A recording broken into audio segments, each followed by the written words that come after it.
హైదరాబాద్ మెట్రోలో రోజు లక్షల మంది ప్రయాణిస్తూ ఉంటారు. ట్రాఫిక్ బారిన పడకుండా సిటీలో ప్రయాణించడానికి మెట్రోని మించింది లేదు. రోజుకి 5 లక్షల మంది ఇప్పుడు హైదరాబాద్ మెట్రోలో ప్రయాణిస్తున్నారు. నగరం ఓ మూల నుంచి మరో మూలకు తక్కువ సమయంలో సుఖవంతంగా చేరుకునేందుకు చాలా మంది మెట్రోలను ఆశ్రయిస్తూ ఉంటారు. ప్రస్తుతం 3 కారిడార్లలో మెట్రో రైళ్లు పరుగులు పెడుతున్నాయి. దాదాపు అన్ని రూట్లలో ప్రయాణికుల రద్దీ భారీగానే ఉంటుంది. ఈ స్థాయిలో ప్రయాణికులు ఉంటే మెట్రోకి భారీగా లాభాలు వస్తున్నాయి అనుకుంటాం. కానీ అది కరెక్ట్ కాదు.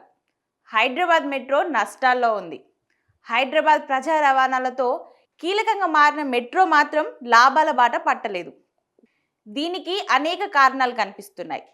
హైదరాబాద్ మెట్రో రైలుకు రోజుకు 1.5 కోటి నష్టం వస్తుందని అధికారులు చెప్తున్నారు. టికెట్ ధరలు పెంచాలని మెట్రో రైలు సంస్థ ప్రభుత్వానికి విజ్ఞప్తి చేసింది. కానీ ప్రయాణికులపై భారం వేయడానికి రాష్ట్ర ప్రభుత్వం సిద్ధంగా లేదు. అందుకే నష్టాలు వస్తున్నా ధరలు పెంచడం లేదు.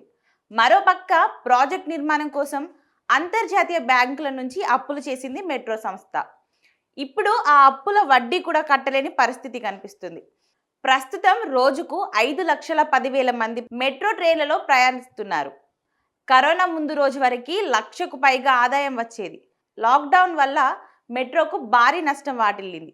లాక్డౌన్ ఎత్తేసిన తర్వాత కాస్త మెరుగుపడినా నష్టాలు మాత్రం తగ్గడం లేదు. అనుకున్నంతగా ప్రయాణికులు పెరగకపోవడం, నిర్వహణ ఖర్చులు పెరిగిపోవడంతో నష్టాలు వస్తున్నాయని అధికారులు చెప్తున్నారు. అదే సమయంలో మహిళలకు ఆర్టీసీ బస్సుల్లో ఉచిత ప్రయాణం కల్పించడంతో మెట్రోలో ప్రయాణించే మహిళల సంఖ్య తగ్గింది. ఇది కూడా మెట్రో నష్టాలకు కారణమే. ఈ పరిస్థితిలో టికెట్ రేట్లు పెంచి నష్టాలను తగ్గించుకోవాలని చూసినా ప్రభుత్వం మాత్రం రెడీగా లేదు. రాష్ట్ర ప్రభుత్వం ప్రస్తుతం మెట్రో 2వ దశ నిర్మాణంపై దృష్టి పెట్టింది.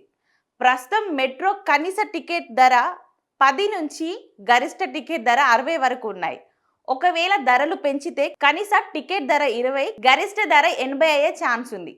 ఈ ప్రతిపాదన గత 2 ఏళ్లుగా ఉన్న ధరలు మాత్రం పెరగడం లేదు.